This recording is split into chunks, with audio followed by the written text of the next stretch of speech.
의무라고 말씀을 드릴 수도 있습니다.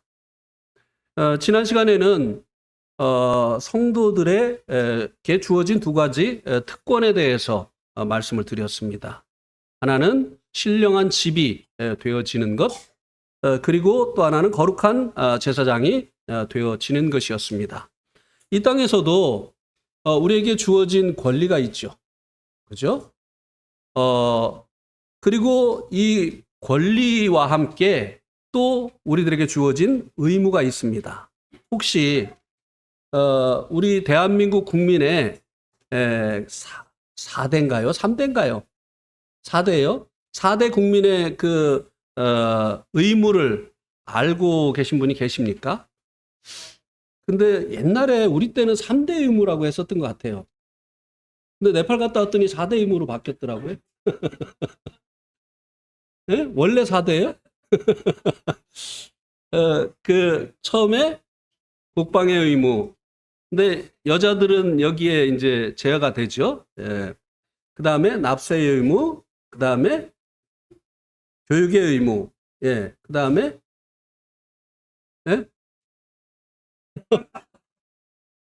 헌금의 의무. 근로의 의무라고 하네요. 이렇게 이제 그 4대 그 의무가 있잖아요. 우리에게 주어진 권리가 있는 반면에 또 우리가 이제 해야 될 이제 국민으로서의 의무가 있습니다. 그래서 우리가 권리를 누릴 뿐만 아니라 또 이 의무를 이행을 해야 되는 것이죠. 그리스도인들도 그리스도인들에게 주어진 이 권리가 있을 뿐만 아니라 또한 의무가 있다고 하는 것입니다. 오늘 말씀이 바로 그리스도인들에게 주어진 의무에 대해서 권면을 해주고 있습니다. 그런데 이것은 이 세상에서 그리스도인들에게 주어진 그 신분에 따라서 주어진 권면, 의무라고 말씀을 드릴 수가 있는데요. 11절하고 12절에서는 그리스도인들을 거류민과 나그네라고 말씀해 주고 있는데요. 그리스도인들이 이 땅에서 살아가는 동안에 이 땅은 본향이 아니기 때문에 거류민과 나그네라고 말씀을 해주고 있죠. 이런 그 신분에 걸맞는 그 의무가 있는데 첫 번째는 육체의 정욕을 제어하라고 하는 것입니다. 그리고 또 두 번째는 이 세상에서 행실을 선하게 가지라는 것입니다. 그리고 이제 두 번째는 13절에서 17절에 나와 있는데요. 한 국가의 국민으로서 이거는 나중에 이제 말씀을 하면서 말씀을 드리겠습니다. 하여튼 준비를 또 많이 했는데요. 끝까지 가보도록 노력을 하겠습니다. 11절에서 12절 거류민과 나그네로서 이제 이행해야 될 그 의무에 대해서 말씀해 주고 있는데요. 성도들의 이 땅에서의 그 신분이 거류민과 나그네라고 하는 것입니다. 빌립보서 3장 20절에 보면 성도들의 시민권이 하늘에 있다고 말씀해 주고 있습니다. 그래서 그곳에 영원히 살 집을 준비하고 있기 때문에 이 땅에서는 거류민과 나그네라고 하는 것입니다. 또한 성도는 이 서신의 기록자인 베드로의 사랑하는 자들이다라고 말씀해 주고 있는데요. 이 권면은 이 의무를 이행하라고 하는 이 권면은 사랑으로 말미암은 권면이라고 이라고 하는 것을 이 말씀이 보여주고 있습니다. 첫 번째 권면, 이행해야 될 이 의무, 그것은 영혼을 거슬러 싸우는 육체의 정욕을 제어하라는 것입니다. 이 육체의 정욕은요, 땅을 지향합니다. 또 이 육체의 정욕은 하늘에 속한 하늘을 지향해서 살아야 될 그리스도인들 안에도 있다고 하는 것입니다. 그렇기 때문에 육체의 정욕을 제어하라고 권면해 주고 있습니다. 이것을 골로새서 3장 5절에서는 땅에 있는 지체라고 말씀해 주고 있고, 이것을 죽여야만 한다고 말씀해 주고 있습니다. 이것은요, 자유를 얻은 노예에게 있는 노예 근성과 같은 것입니다. 오랫동안 노예 생활을 하다 보니까 그 노예 생활하면서 갖게 되어진 그 사고, 그리고 어떤 습관들, 이런 것들이 있지 않습니까? 그래서 노예가 자유를 얻게 되어지면 더 이상 노예가 아닌데도 불구하고 때로는 이 노예 근성 때문에 노예가 아님에도 불구하고 노예의 삶을 살게 되는 것이죠. 그래서 이 노예의 삶으로부터 벗어나려고 한다면 노예의 근성을 죽여야 하는 것입니다. 그래서 성도가 이제 하늘에 속한 자가 되어졌기 때문에 이 땅에서는 거류민과 나그네로 살아가게 되는데요. 실제적으로 이 신분에 걸맞는 이와 같은 삶을 살아가기 위해서는 이 육체의 정욕을 멸해야 된다고 하는 것입니다. 이 육체의 정욕에 대해서 야고보서 4장 1절에서 말씀해 주고 있는데요. 야고보서 4장 1절 말씀을 한번 보실까요? 야고보서 4장 1절에 보면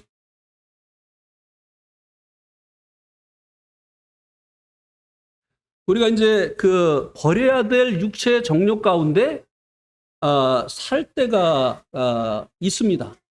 왜냐하면 내가 지금 육체의 정욕으로 살고 있다는 것을 모르기 때문에, 이것이 성도에게 합당치 않은 것이라는 것을 모르기 때문에 육체의 정욕대로 살아갈 때가 있다고 하는 것이에요. 그래서 구체적으로 야고보서 4장 1절을 통해서 육체의 정욕이 어떻게 나타나는가에 대해서 말씀을 해드리겠습니다.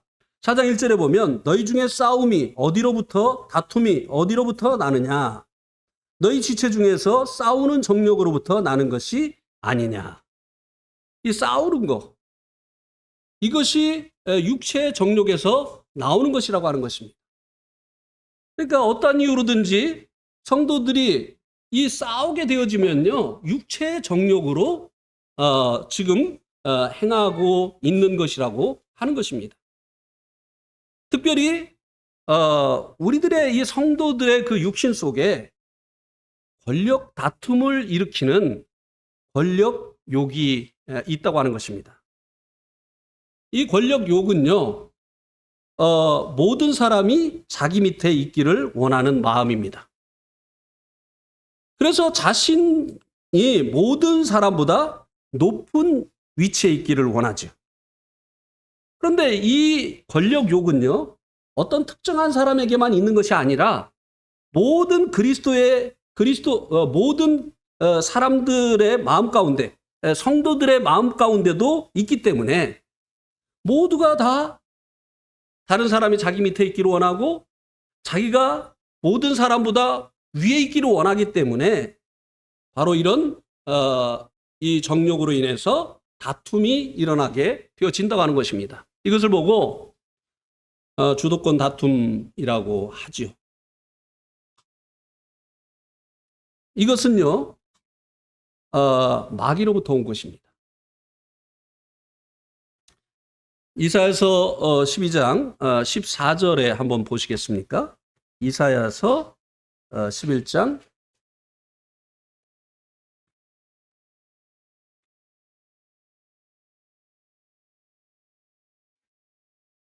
이사야서 11장 12절에서 14절에 보면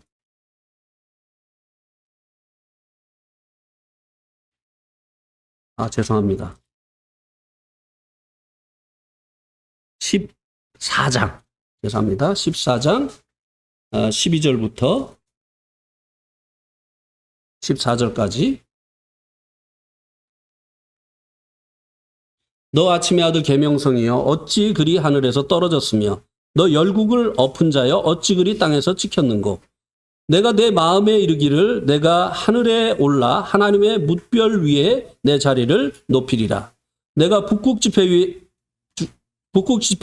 산 위에 앉으리라. 가장 높은 구름에 올라가 지극히 높은 이와 같아지리라 하는도다. 여기 이제 바벨론 그 왕에 대해서 직접적으로는 얘기를 해주고 있는데요. 그를 통해서 이 마귀에 대해서 말씀을 해주고 있습니다.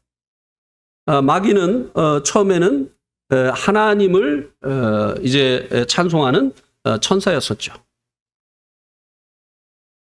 그런데 이 마귀는 천사장이었습니다. 그래서 어떤 의미에서 이 마귀는 이인자였습니다. 하나님 밑에 바로 이 천사장이 있었던 것이죠. 그런데 이 마귀가 이 천사장이 어떻게 해서 마귀가 되어졌는가를 여기 말씀해 주고 있는데요.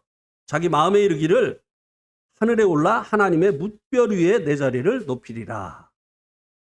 내가 북극 지폐 산 위에 앉으리라. 가장 높은 구름에 올라 지극히 높은 이와 같이 같아지리라. 하나님과 자기를 비기려고 하는, 하나님과 동등됨을 취하려고 하는 이 교만이 그를 이제 마귀가 되게 했다라고 여기 이 말씀이 증거해주고 있습니다. 그래서 이 모든 사람이 다 자기 밑에 있기를 원하고 자신이 모든 사람보다 가장 높이 있기를 원하는 이 마음이 바로 하나님과 자기를 비기려고 했었던, 하나님과 자기를 동등됨을 취할 것으로 여겼던 이 마귀로부터 온 마음이라고 하는 것입니다. 그래서 이 마귀는요, 권력 욕의 근원입니다. 그래서 이 정욕은요, 마귀와 연결이 되어 있는 것입니다. 그래서 마귀는요, 이 교회도 주도권 다툼의 장으로 만들려고요, 성도들의 마음에 이 권력 욕을 격동을 시킨다고 하는 것입니다. 그래서 이것을 이제 제어해야 되는데요. 제어하는 방법은 그리스도 예수의 마음을 갖는 것이라고 하는 것입니다. 빌립보서 2장 5절에서 8절 말씀, 너무나 우리가 잘 알고 있는 마음이죠. 잘 알고 있는 말씀이죠. 왜냐하면요, 빌립보 교회도 성도들 가운데 주도권 다툼이 있어서 이것으로 인해서 교회가 힘들었던 거예요. 특별히 자매들 2명이.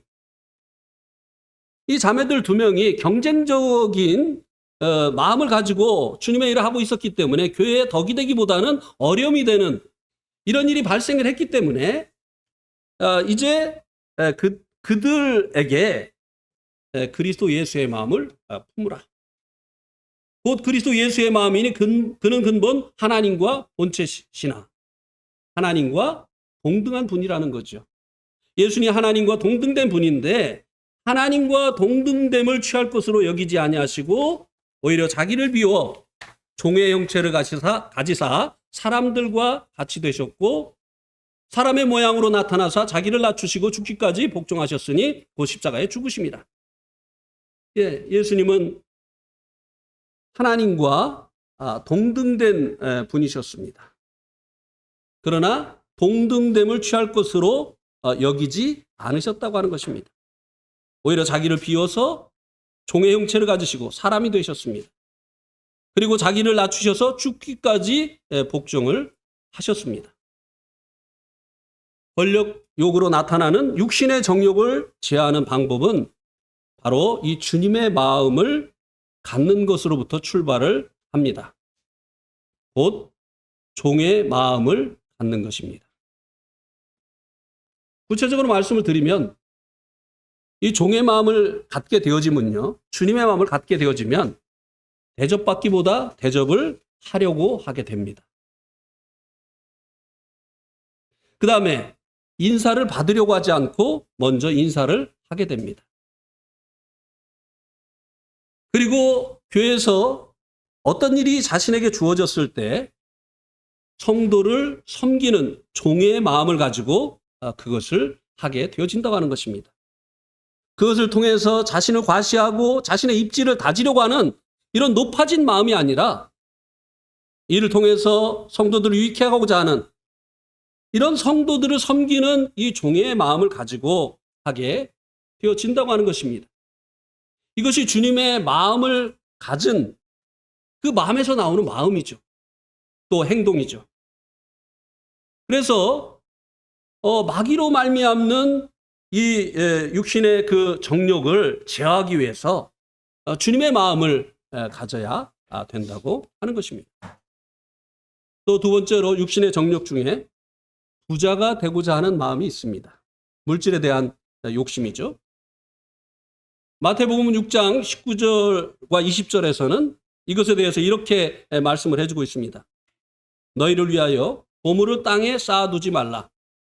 거기는 좀과 동록이 해하며 도둑이 구멍을 뚫고 도둑질 하느니라.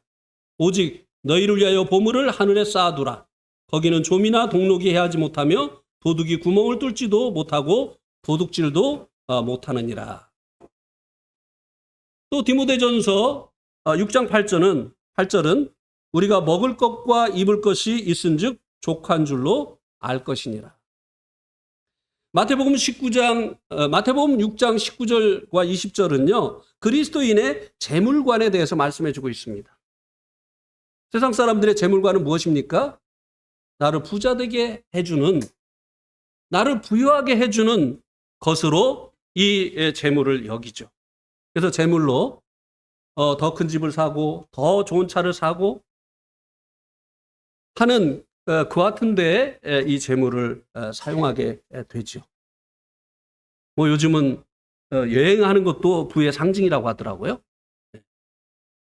가난한 사람들은 제주도로 여행 가고 돈 있는 사람들은 돈이 조금 있는 사람들은 이제 이 태국이나 이런 데로 가고 좀 많은 사람들은 어디로요? 유럽으로 가고. 그래서 제가 충격적인 얘기를 들었어요. 개근거지라는 말이 생겨났대. 개근거지. 들어보셨습니까? 못 들어봤죠? 저도 처음 들었어요. 개근거지. 네? 네, 개근거지. 돈이 없어서, 부모님이 돈이 없어서 놀러를 못 가가지고 개근을 하는 거예요. 그래서 애들이 오히려 개근하는 아이들을 개근거지라고 놀린다. 돈이 있는 사람들은 여행을 가니까. 네. 그래서 돈이 없어가지고 한 번도 결석 안 하고 잘 나오는, 옛날에는 개근상을 줬잖아요. 지금도 개근상 주나요? 근데 아이들이 개근거지라고 놀린다. 사람들의 이 물질에 대한 이 개념이 그거지요.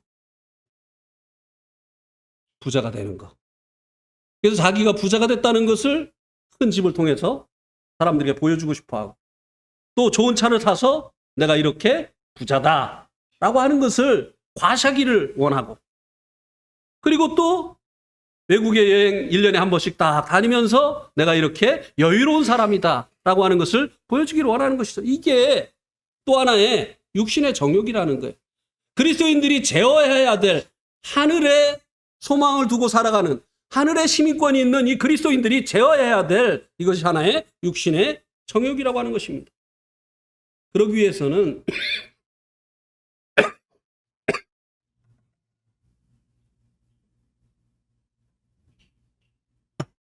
올바른 재물관을 가져야 된다고 하는 것입니다. 그리스도인들의 재물관이 마태복음 6장 19절 20절에 나와 있죠. 그리스도인들의 이 재물은요, 하늘에 쌓기 위해서 주어진 것이라고 하는 것입니다. 자기를 부자 되게 하기 위해서 사용하는 것이 아니라 그리스도인들의 이 재물은요, 하늘에 쌓기 위해서 주어진 것이라고 하는 것입니다. 우리 이 육신의 정욕을 제어하기 위해서 이 재물관을 이렇게 가져야 되는 거예요. 이 재물은 하늘에 쌓기 위한 것이다. 그러면 하늘에 다 쌓으면 우리는 뭐 먹고 사냐? 애들은 뭐 갖고 가르치냐? 우리는 어디서 사냐? 그래서요, 디모데전서 6장 8절에서는 우리가 먹을 것과 입을 것이 있은즉 족한 줄 알라고 하는 거예요. 근데 그거 이상이 있기를 원하잖아요. 왜요? 지금 현재 만족하지 못하기 때문에.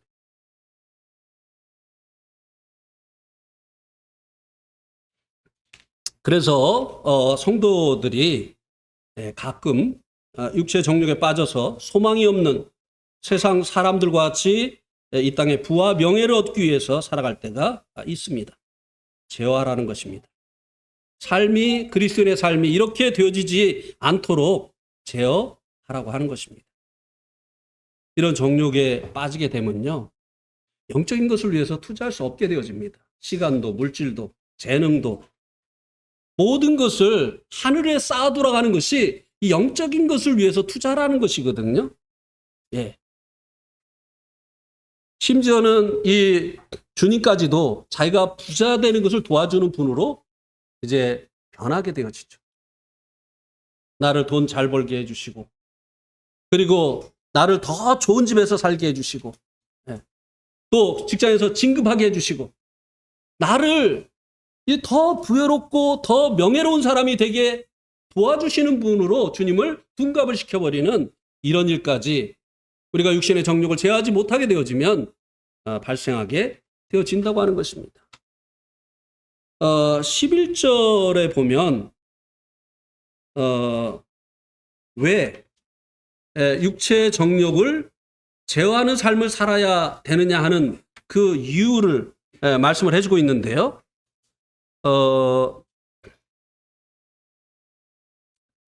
거기 보면 영혼을 거스려 싸우는 육체의 정욕이라고 말씀해주고 있습니다. 여기서 말씀해주고 있는 이 영혼은요, 성령님으로 인해서 새롭게 되어진 마음을 얘기하는 것입니다. 여러분이 구원받고 나니까 새로운 마음이 생겼죠.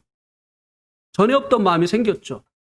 예, 교회 가고 싶고, 성경이 보고 싶고, 어려운 성도를 보면 도와주고 싶고, 어려운 성도의 아픔이 나의 아픔이 되어지고, 그들의 기쁨이 나의 기쁨이 되어지고.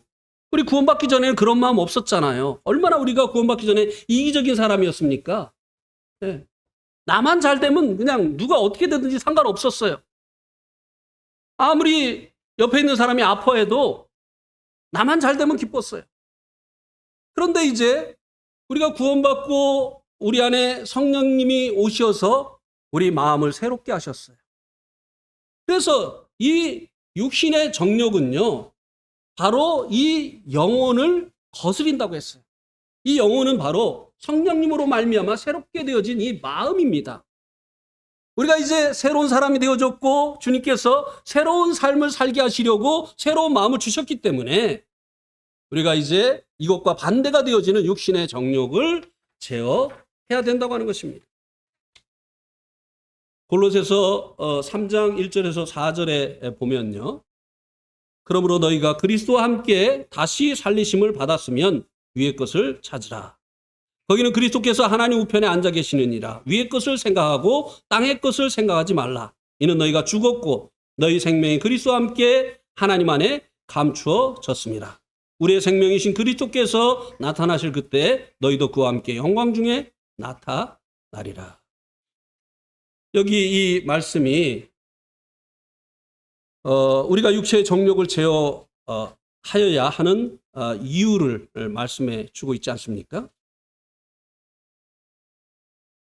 옛사람, 육신의 정욕대로 살았던 옛사람, 부자 되기 위해서, 또 사람들에게 알려진 명예를 가진 사람이 되어지기 위해서, 우리가 이런 것들을 위해서 열심히 과거에는 살지 않았습니까? 그런데 그 옛사람은 이제 주님과 함께 죽었다고 하는 것입니다. 그리고 이제 주님과 함께 한에 속한 새 사람으로 이제 거듭나게 되어졌기 때문에 우리가 이제 옛사람의 삶의 방식인 육신의 정욕, 이것을 제어를 해야 된다고 하는 것입니다. 12절에서는요, 성도들에게 이방인 중에서 행실을 선하게 가질 것을 말씀을 해주고 있습니다. 왜냐하면요, 복음은요, 어딜 가든지 반대를 받았습니다. 그러면 사도행전 28장 22절 한번 보시겠습니다. 사도행전 28장 22절에 보면 여기 이제 사도 바울의 초청을 받은 그 유대인들이 와서 이렇게 얘기를 했습니다. 이에 우리가 너희 사상이 어떠한가 듣고자 하니 이 파에 대하여서는 어디서든지 반대를 받는 줄을 알기 때문이라 하더라. 궁금했던 거예요. 도대체 뭐를 전하기에 가는 곳마다 그렇게 반대를 받냐. 근데 더 궁금한 거는 왜 이렇게 반대를 받으면서도 그것을 반대를 받을 줄 알면서도 그것을 그렇게 전하는지 궁금했던 것입니다. 그렇습니다. 이 복음은요, 어딜 가든지 반대를 받았습니다. 여러 가지 이유가 있겠습니다만 각 곳에 전통적인 종교가 있지 않습니까? 그런데 복음을 전하다 보면 그것은 잘못된 길이다 라고 말을 해줘야 되기 때문이죠. 고대 사회나 또 현대에도 재정일치 국가들이 있죠. 지금 재정일치 국가들이 얼마나 있는지 모르겠어요. 저희들이 이제 네팔 처음 갔을 때 네팔도 재정일치 국가였어요. 힌두가 국교인 그런 국가였고, 지금 이제 제가 알고 있기로는 그 호메니용에 의해서 이 회교 혁명이 일어난 이 이란이 지금 재정일치 국가입니다. 그 회교국이죠. 예. 그래서 이런 이제 그 나라들은요, 법과 규범들이 종교의 법에서 유래하기 때문에 여기로부터 돌아선 그리스도인들은 비윤리적인 사람이다, 법을 지키지 않는 사람들이다 라는 오해를 받곤 했었습니다. 우리나라도 과거에 그랬지 않습니까? 그리스도인들이 왜 핍박을 받았습니까? 유교의 간섭을 쫓지 않는다. 조상도 몰라보는 사람들이다. 자기들이 어디서 나왔는데 조상을 섬기지 않느냐. 제사 안 지내는 거 가지고 말이죠. 그렇게 핍박을 했습니다. 이런 그 그리스도인들이 비윤리적이고 그리고 이 미풍양속을 해치는 이런 악한 사람들이라고 하는 이런 비방, 또 그로 인해서 나타나게 되어지는 이 핍박을 면하는 이런 것들을 불식시키는 방법이 바로 선행이라고 말씀해주고 있는 것입니다. 그래서 성도들에게 이방인 중에서 행실을 선하게 가지라고 권면을 해주고 있는 것입니다. 선행은 비방하는 자들의 입을 막는 역할을 하게 합니다. 더 나아가서는 그들의 입을 열어서 이 선행을 하는 성도들의 하나님을 찬양하게까지도 하게 되어집니다. 여기 또 말씀에서 나오는 오시는 날이라고 하는 이 단어가 있는데요. 12절에 보면 오시는 날에 하나님께 영광을 돌리게 하려 합니다. 성도들의 선한 일을 보고 비방하던 자들이 오시는 날에 하나님께 영광을 돌리게 하려 합니다. 그 말했는데요. 이 오시는 날이 정확히 어떤 날인지 알 수가 없습니다. 성도들을 악행한다고 비방하던 이들이 하나님께 영광을 돌리는 이 날이 정확히 어떤 날인지 알 수가 없어요. 불신자들을 심판하시기 위해서 주님께서 오시는 그날도 아니고, 또 성도들을 선악간에 성도들이 행한 것을 포상하시는 그리스도의 심판 때도 아니기 때문에 이 오시는 날 이방인들이 그리스도인들을 비방하던 자들이 하나님께 그리스도인들의 그 선한 일을 보고 하나님께 영광을 돌리는 그 오시는 날이 언제인지는 알 수가 없어요. 그러나 어쨌든 이렇게 그리스도인들을 비윤리적인 사람들, 비도덕적인 사람들, 그리고 이 전통을 미풍양속을 해치는 이런 사람들이라고 하는 이 비방이 성도들이 이제 선을 행하게 되어질 때 오히려 하나님을 찬양하는 것으로 바뀔 수 있게 되어진다고 하는 것입니다. 오늘날 왜 기독교가 비방을 받습니까? 기독교인들의 그 비도덕적인 삶 때문이에요. 네. 기독교인들이 불법을 행하기 때문이에요. 준법하지 않기 때문이에요. 그래서 이제 이 기독교인들 때문에 하나님이 이제 비방을 받으시게 되어지는 거죠. 영국의 빈민촌인 더비에서 사역을 하던 로버트 체프만이라고 하는 형제님에게 어느 날 소포가 배달이 되어졌는데요. 그 소포에 이렇게 주소 쓰는 난에 이렇게 쓰여 있었다고 합니다. R.C. 체프만, 사랑의 대학교, 잉글랜드. 이런 주소는 없어요. 다시 읽어볼게요. R.C. 체프만, 사랑의 대학교, 잉글랜드. 영국 내에 이런 주소는 없어요. 근데 정확히 체프만에게 이 소포가 전달이 되어졌다는 것입니다. 이 체프만은요, 그렇게 뛰어난 설교가는 아니었다고 합니다. 우리 모임의 형제님인데요, 19세기에. 그러함에도 불구하고요, 이분은 성도들에게뿐만 아니라 세상 사람들에게도 유명한 사람이 되어졌다는 것이에요. 언변을 통해서, 놀라운 메시지를 통해서가 아니라 사랑의 실천을 통해서. 그래서 이 체프만을 다른 체프만에 대해서 그를 사랑의 사도다, 이런 별명을 성도들이 지어줬다고 합니다. 그러니까 그 이름만 쓰고 사랑의 대학이라고 하는 대학도 없어요. 그런데 사랑의 대학교 잉글랜드라고 썼는데 그 체프만이 사랑의 사람으로, 사랑을 실천하는, 그리스도의 사랑을 실천하는 사람으로 널리 영국 전역에 알려졌기 때문에 이렇게만 썼는데도 그 소포가 체프만에게 도착을 할 수 있었던 것입니다.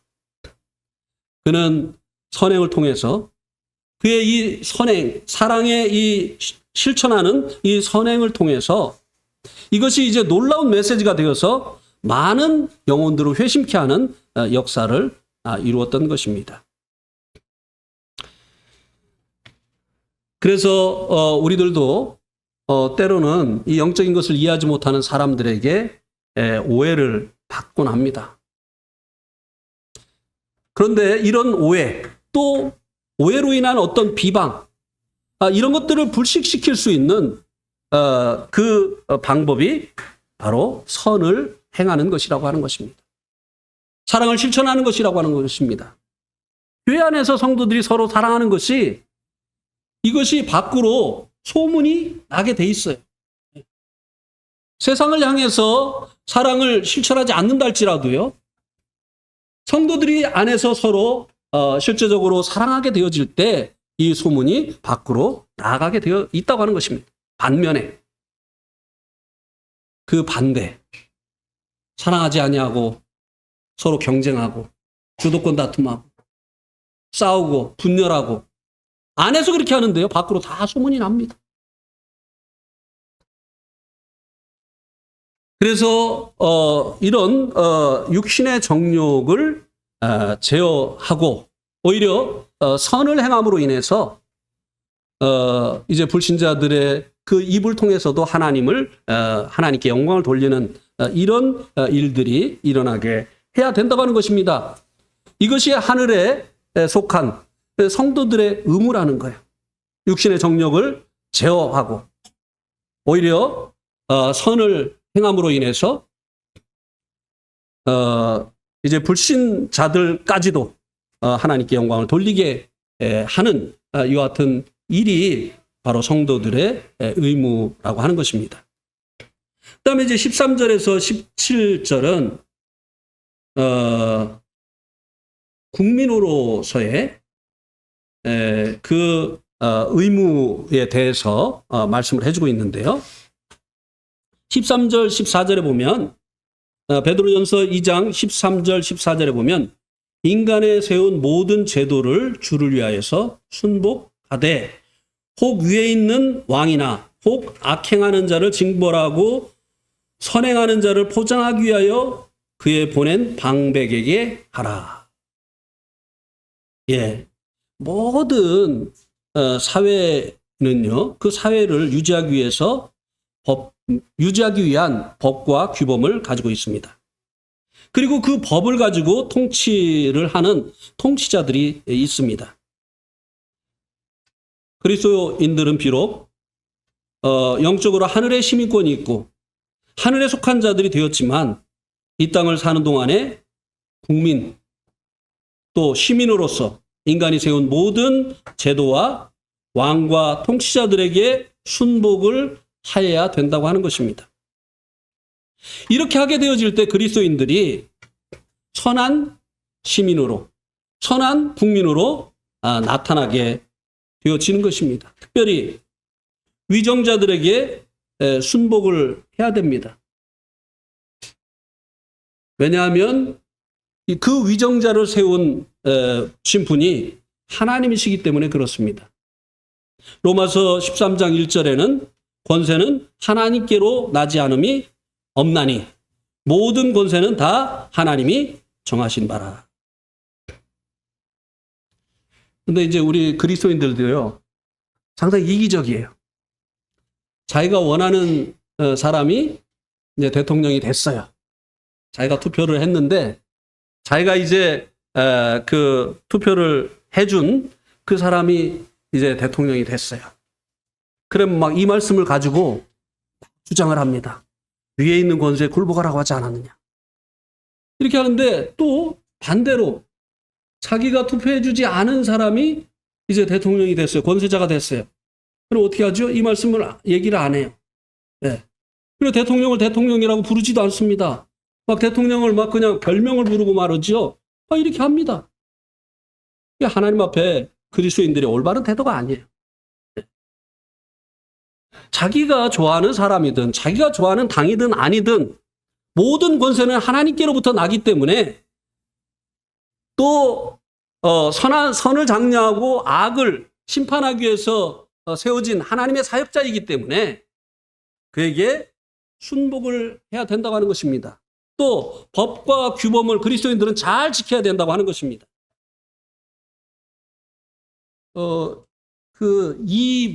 뭐라고 하는 그리스도인 그 그룹이 있습니다. 지금도 있는데 이 그룹이 처음에 사원을 모집할 때 거듭난 그리스도인 이렇게 했어요. 네. 참 놀랬죠. 거듭난 그리스도인이 얼마나 된다고. 그래도 처음 시작할 때 그렇게 했어요. 그런데 이 기업이요, 나중에 신문에 났는데 어떻게 났느냐 하면 한국에서 세금을 제일 잘 내는 기업. 얼마나 하나님께 영광이 됩니까?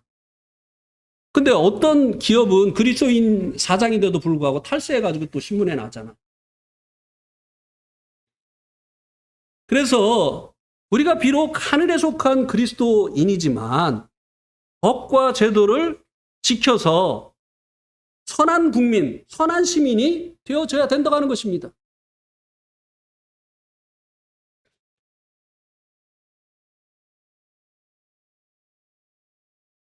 그러나 최고의 통치자이신 그리스도의 뜻과 반대가 되는 제도와 법으로 말미암는 명령에 대해서는 다른 태도를 보여야 합니다.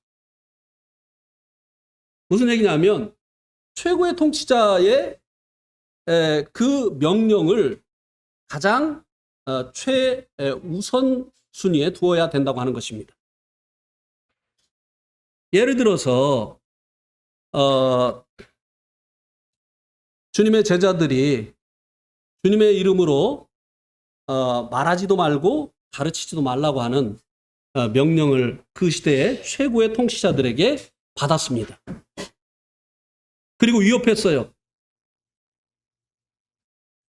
이 너희들이 말하고 있는 이 예수는 반역죄를 지었다. 그래서 그 반역죄로 인해서 사형을 당했다. 너희들이 반역자를 옹호하는 발언을 하는 것은 너희들도 반역죄의 정죄를 받을 수 있는 그런 일을 하는 것이다. 너희들이 계속 예수의 이름으로 말하고 예수의 이름으로 가르치면 너희들도 그 정죄를 당하고 너희들의 생명도 보장할 수가 없다. 이런 위협을 받았어요. 이 권세자들에 의해서. 그런데 베드로가 뭐라고 대답을 했죠? 우리가 사람의 말을 듣는 것이 합당하냐? 아니면은 하나님의 말씀을 듣는 것이 합당하냐? 우리가 위에 있는 권세에 굴복을 해야 됩니다. 또 우리가 살아가는 그 나라의 법과 제도를 지켜야 됩니다. 그러나 그 법과 제도가 또 그 권세자가 주님의 뜻과 반하는 요구를 할 때는 최고의 통치자인 그분의 뜻을 먼저 우리가 선택해야 된다고 하는 것입니다. 그리고 그것으로 인해서 당하게 되어지는 불이익은 우리가 조용히 감수를 해야 된다고 하는 것입니다. 이런 예로 금신상에게 절하지 아니한 다니엘의 그 예를 들을 수 있지 않습니까? 또 지금도 세계 도처에 복음을 전하지 못하도록 복음 전하는 것을 불법으로 규정하고 있는 이런 법을 가지고 있는 이런 나라들이 많이 있습니다. 공산권이 그렇고 회계권이 그렇고 네팔도 아직도 그렇습니다. 그리고 이 불법으로 규정하고 있는 이런 일을 행하면 감옥에 가두고 그리고 외국인 같은 경우는 이제 추방을 시키고 그러나 회교권은 뭐 외국인도 상관이 없죠. 오히려 법보다는 이런 그 IS라든지 이런 단체들로 인해서 그냥 살해를 당하기도 하잖아요. 그러면 이런 경우에 어떻게 해야 되느냐 이거예요. 그러니까 이제 그리스도인들이 말씀을 잘못 분별해 가지고요. 아니 우리가 위에 있는 권세에 굴복하라고 했고 세상의 법과 그 제도를 지키라고 했는데 왜 하지 말라는 거를 그렇게 애써서 하느냐. 복음 전할 때 많이 있는데 법으로 못하게 하는 그런 나라까지 왜 가냐. 이렇게 하는 분들이 있어요. 이것은 말씀을 잘못 분별한 것이. 주님의 명령과 명령에 반하는 그런 경우에는 주님의 명령을 먼저 우리가 선택을 해야 된다고 하는 것입니다. 네팔이 복음 전하는 것을 불법으로 규정했기 때문에 그것에 순종하겠다고 하나님의 사람들이 그곳에 가서 복음을 전하지 않았다고 한다면 어떻게 거기에 구원받는 성도들이 일어날 수 있겠습니까? 그리고 또 어떻게 교회가 세워질 수 있겠습니까? 또 그곳에서 어떻게 주님을 예배하는 이 예배가 드려질 수 있었겠느냐고 하는 것이. 만약에 그것을 그렇게 적용을 시켰다고 하면요. 우리나라 어떤 나라였습니까? 우리나라는요. 지금 있는 어떤 박해하는 국가보다도요. 정말 혹독하게 박해하던 그런 나라였습니다. 안 그렇습니까? 세남터에서 그리스도인들 목을 그냥 잘라버렸잖아요. 성경 전해주는 그 배를 불태워버렸잖아요. 불화살을 쏴가지고 성경 던져주고 그냥 불타서 죽은 이런 토마스 선교사도 있잖아요. 네. 얼마나 그 신유박해라고 하는 그 박해 때 얼마나 많은 그리스도인들이 예수를 믿는 그거 하나 때문에 죽음을 당하였습니까? 공포를 조장하기 위해서 이런 다른 종교로 이제 가지 못하게 하려고 얼마나 끔찍한 사형을 시켰습니까? 목을 잘라서 성에다가 매달아 놓고 너희들이 개종하면 이렇게 되어진다. 그래서 한국이라는 나라는 이 법과 제도가 다른 종교를 전하지 못하게 하는 나라니까 하나님 말씀에 위에 있는 법과 제도를 지키고 위에 있는 권세에 굴복하라고 했으니까 한국은 복음 전하면 안 돼. 이랬다고 한다면 오늘 우리가 여기 앉아 있을 수 있었겠습니까? 아직도 우리 뭐 했을까요? 정한수 떠놓고 복을 빌고 그리고 말 못하는 우상에게 복을 빌고 또 손 없는 나를 찾아서 이사하고 네. 그렇게 했을 거예요.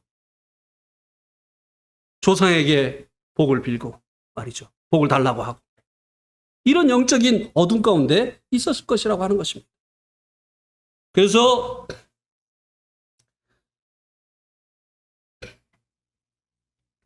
우리가 이제 하늘에 속한 그리스도인으로서 이 땅을 살아가게 되어질 때 우리의 시민권은 하늘에 있기 때문에 주님의 말씀에만 순종하면 돼 하고 나라의 법을 지키지 않는 그런 사람이 되어져서는 안 된다고 하는 것입니다.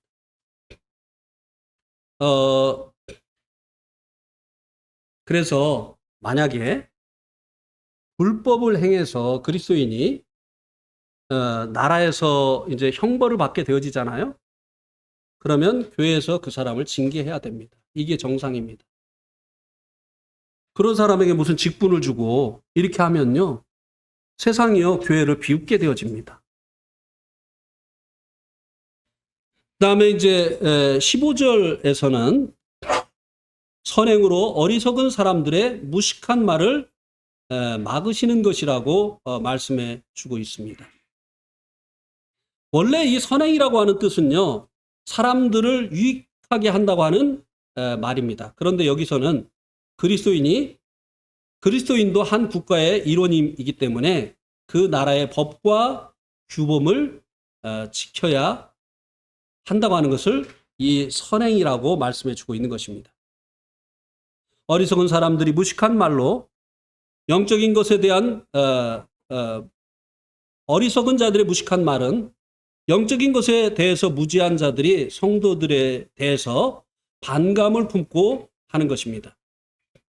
그러니까 예를 들면 예수를 왕으로 섬기는 자들이기 때문에 현 위정자들에게 반기를 드는 것이다 라고 이야기를 합니다. 그런데요, 법과 제도를 지키고 위에 있는 권세에 순복하라고 하는 이 말씀이 쓰여진 이 베드로전서 시대에 왕이 누구였는지 아십니까? 이스라엘을 지배하고 있던 이 로마의 왕이 누구였는지 아십니까? 로마의 황제가 네로였어요. 누구보다도 그리스도인을 혹독하게 학대했었던, 핍박했었던 이 네로 시대에 법과 제도를 지키고 위에 있는 권세에 굴복하라고 했어요. 이 네로가 로마를 다시 건설하고 싶어서 로마에 불을 질렀잖아요. 그러자 재산상의 큰 피해를 입은 로마 시민들의 그 원성이 막 일어나니까 누가 그 불을 질렀느냐 하니까 그리스도인들이라고. 그리스도인들은 왕이 따로 있기 때문에 이렇게 반역을 한다고. 이렇게 하면서 그 책임을 그리스도인들에게 떠넘김으로 인해서 그때로부터 얼마나 혹독한 이 그리스도인들에 대한 박해가 있었습니까? 그러한데도 불구하고 그런 왕이 지금 다스리고 있는데도 불구하고 순복하라는 것입니다. 또 중세 시대 때는 대부분의 이 유럽의 국가들이 재정일치 사회였습니다. 근데 거기에서 이 천주교가 이제 정치까지 통치권까지 이 천주교가 이제 교황이 가지고 있었기 때문에 이 천주교에 반대하는 대부분이 이제 성경을 이제 신부들만 보면 안 된다. 그래서 이 어려운 막 그 고어로 돼 있는 막 라틴어 고어로 돼 있는 이것을 영어로 번역을 해서 모든 사람들이 성경을 볼 수 있도록 해야 된다라고 하는 천주교의 그 법과 반대가 되어지는 이런 일을 행하는 사람들을 어떻게 했습니까? 반역자로 몰아세우고 그리고 화형을 시켰습니다. 또 잔 후스라고 하는 이 사람은요, 만인 제사 장론을 체코 지역에서 있었던 사람인데 만인 제사 장론을 주장을 했어요. 모든 그리스도인들이 하나님을 예배하는 예배자의 권리가 있다. 중간에 이 신부라고 하는 중재자가 있는 것이 이건 구약적인 개념이지 이것은 신약 성경에서 말하고 있는 그것이 아니다라고 하는 것을 주장해서 이 잔 후스가 결국은 천주교에 의해서 화형을 당했습니다. 그래서 그때 당시에 이렇게 성경으로 돌아가져가는 Back to the Bible, Sola Scripture, 오직 성경 이것을 이제 주장했었던 이 개혁자들을 이 천주교가 뭐라고 불렀는지 여러분 혹시 아십니까? 이 개혁자들을 부르던 말이 있어요. 개혁교회다라고 하는 것은 이제 개혁하는 사람들이 만든 그 용어예요. 리폼 처치. 네. 개혁. 그런데 천주교에서 이렇게 개혁하려고 하는 성경으로 돌아가고 오직 성경만을 이제 신앙의 그 교본으로 믿는 이 성도들을 천주교에서 뭐라고 불렀는지 아십니까? 예, 프로테스탄트. 뭐죠? 뜻이? 저항하는 자들.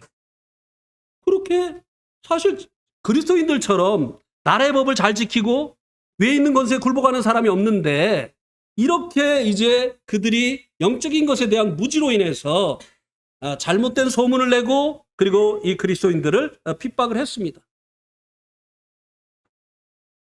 그런데 이 그리스도인들이 서로 사랑하고 그리고 또 어려운 사람들을 이제 구제를 하고 하는 이런 이제 이 선행을 하는 이런 일들을 통해서 그들의 오해가 풀리고 그리고 오히려 그들을 믿는 하나님께로 돌아오는 반대자들이 계속해서 일어나게 되어졌다고 하는 것입니다. 이 잔 후스를 따르던 사람들을 이제 그 교회사에서 이제 모라비안 교도라고 이렇게 이제 이야기를 하는데요. 이 사람들이 이제 그 모라비아라고 하는 그 주에서 이제 살았었는데 이 만인 제사장론을 주장한 이 잔 후스를 따랐기 때문에 천주교의 이들도 핍박을 받았어요. 그래가지고 이제 보헤미아로 피난을 갔다가 보헤미아에서 이제 진센돌프라고 하는 백작이 이제 그 다스리고 있는 영지로 이들이 이제 작센 지방으로 피난을 가게 되어졌고 루터 교인이었던 이 진센돌프가 그들을 영접을 했습니다. 처음에는 이 진센돌프는 이 그리스도 이들과 같은 믿음을 갖고 있지 않았어요. 그는 루터리안이었어요. 그런데 이들의 그 서로 사랑하고 주님을 경외하고 하는 그 아름다운 모습을 보면서 감동을 받아서 이들과 같이 하게 되어집니다.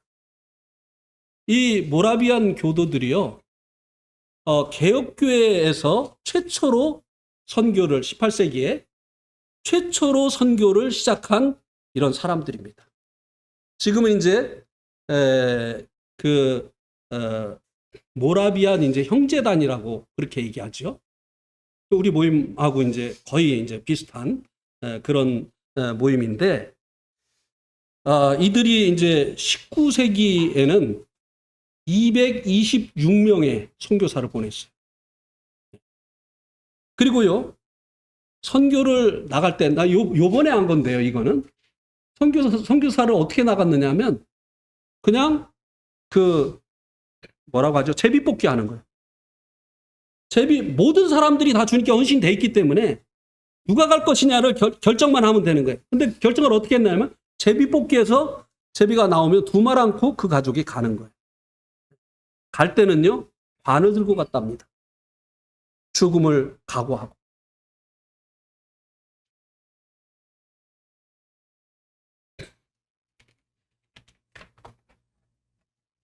그들에 의해서 이제 잔 웨슬레에도 주님을 만나게 되어지고 그에 의해서 영국에 성공에 갇혀 있던 많은 사람들이 복음을 듣게 되어지고 큰 복음의 부흥이 일어나게 되어지는 이런 놀라운 역사들이 일어나게 되어졌던 것이죠.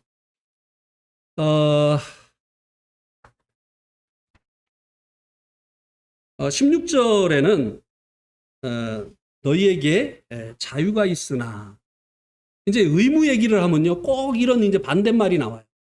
성도들이 무엇을 해야 된다고 하면 우리는 자유한데 왜 또 이 율법적으로 이렇게 뭐를 또 하라고 하느냐 이런 게 나오잖아요. 그 이제 16절에 보니까 그 얘기가 나오는 거예요. 여기 보니까 너희는 자유가 있으나 자유로 악을 가리는 데 쓰지 말고 오직 하나님의 종과 같이 하라고 하는 것입니다. 성도들은 자유가 있죠. 죄의 통치로부터 해방이 되어진 자들이고 율법을 지켜야만 되는 의무로부터 자유로운 자들이 성도들이기 때문에 그렇습니다. 그래서 성도들은 자유로운 자들입니다. 그러나 이 자유를 무제한으로 오해를 해서 국가의 법도 안 지켜도 되고 그리고 사회 규범도 거스려도 되고 그것을 자유라고 생각하고 이렇게 하던 이들이 그때도 있었고 지금도 있습니다. 그래서 아무 법이 없는 무법주의자처럼 행동을 하는 것이 이것이 주님 주신 자유를 누리는 것이라고 말하고 행하는 그런 사람들이 있는데요. 이것은 주님 주신 자유를 오용하는 것이라고 하는 것입니다. 주님이 주신 자유는 죄를 짓지 않는 자유를 주신 것입니다. 오히려 죄를 짓는데 그것을 사용하지 않기를 원하시는 것입니다. 그래서 주님이 자유 주셨다 하고 무법주의자처럼 법도 지키지 않고 제가 보니까요 그리스도인들이 유턴하면 안 되는 막 이런 데서 막 차를 유턴을 해요. 뭐 어떤 경우는 막 역주행을 해요. 근데 그런 것이 자유라고 생각하는 그런 것을 지적하면 왜 이렇게 율법적으로 이렇게 하느냐고. 우리는 자유한데. 아니요. 율법에 대해서 우리가 의롭게 되기 위해서 율법을 지켜야 되는 믿음으로 의롭다함을 얻었기 때문에 이 율법을 지켜야 되는 여기로부터 우리가 자유케 되어진 것이지. 우리가 하늘에 속한 자이지만 나라의 법도 지켜야 되고요. 모범 시민이 돼야 돼요. 준법하는 이 성도들이 되어져야 된다고 하는 것입니다.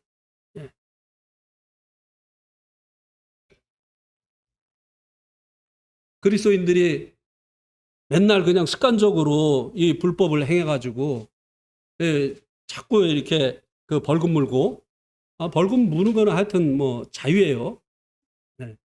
그런데 그렇게 하는 거 그거 합당한 것이 아닙니다.